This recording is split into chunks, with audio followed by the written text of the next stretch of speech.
Everyone, welcome to Plants and Politics. I have an update to share about one of Trump's Capitol insurrectionists. It's time for an episode of Where Are They Now? Matthew Bledsoe was arrested.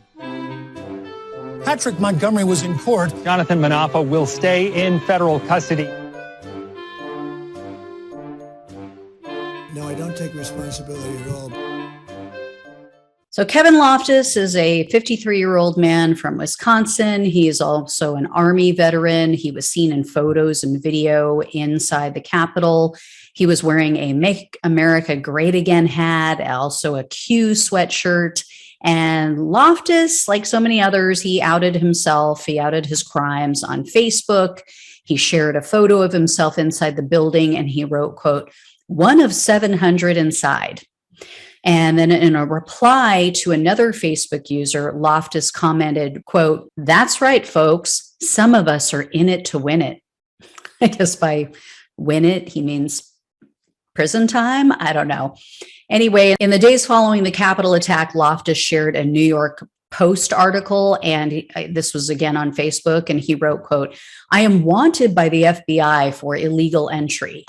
And when the FBI interviewed him on January 9th, he actually admitted that he entered the Capitol.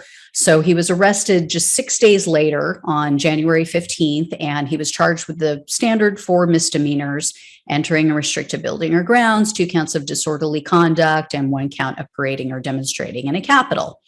Well, in October, Loftus pleaded guilty to the parading charge, as so many others have.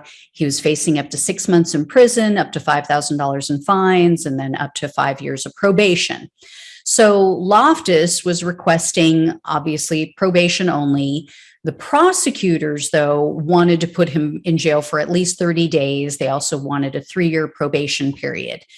Well, the prosecutor in court cited Loftus's comments on a gaming app as a reason why he should spend some time in jail.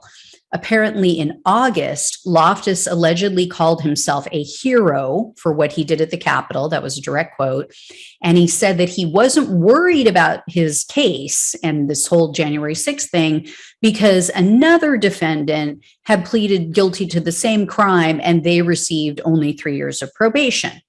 Loftus also shared a photo of himself holding a gun with whoever it was he was speaking with.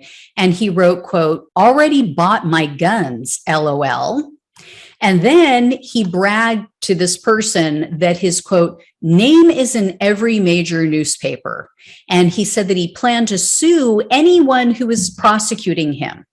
So anybody who was prosecuting him for January 6th, after the case was settled, he was going to file lawsuits against them. So after finding this photo that he posted and these comments, the FBI started investigating. And what they figured out was that Loftus was full of shit, and he had to admit it. They found no weapons in his possession. And so he had to admit that, oh, yeah, that was an old photo. I took that in the past.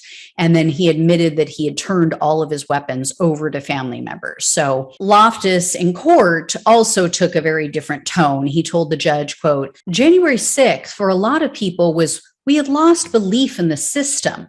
If you really look at the reasons why people showed up in DC, it's because we lost belief in the system.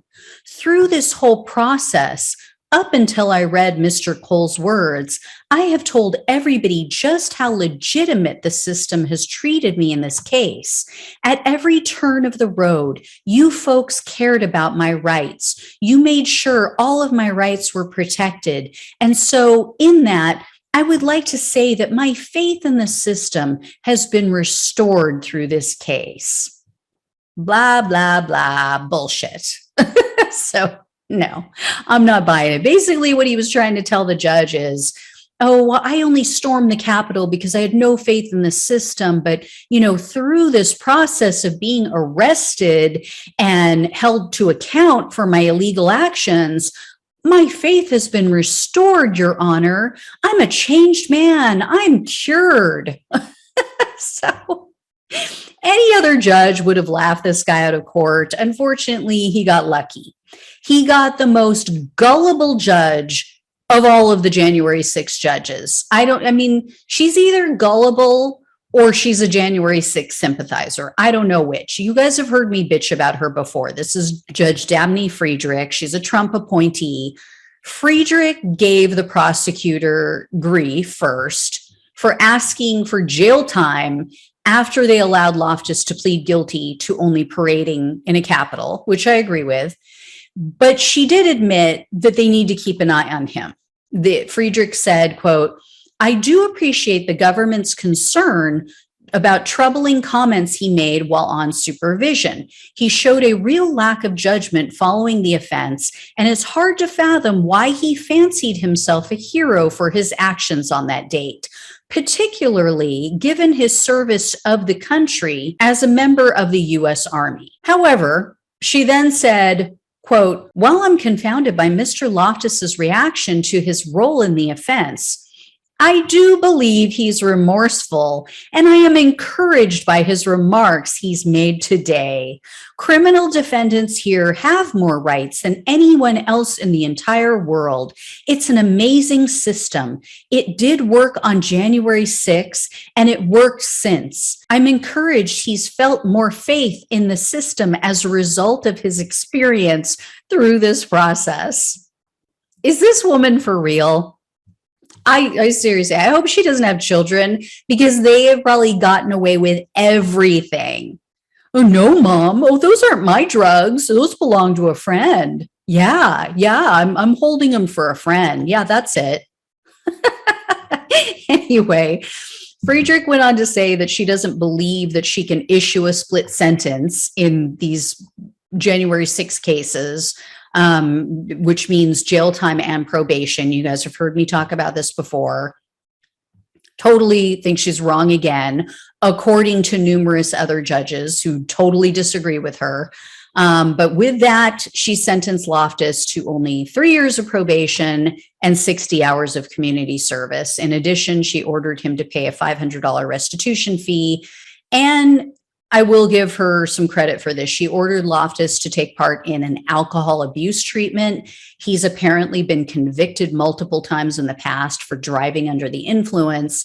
And so the alcohol treatment is a condition of his probation. I find it funny that so many of these QAnon believers have addiction issues. It's almost as if they're replacing one addictive behavior with another. I'm no psychiatrist, but anyway, guys, if I hear any more, I'll let you know. Thanks so much for watching and listening. Take care. I'll talk with you soon.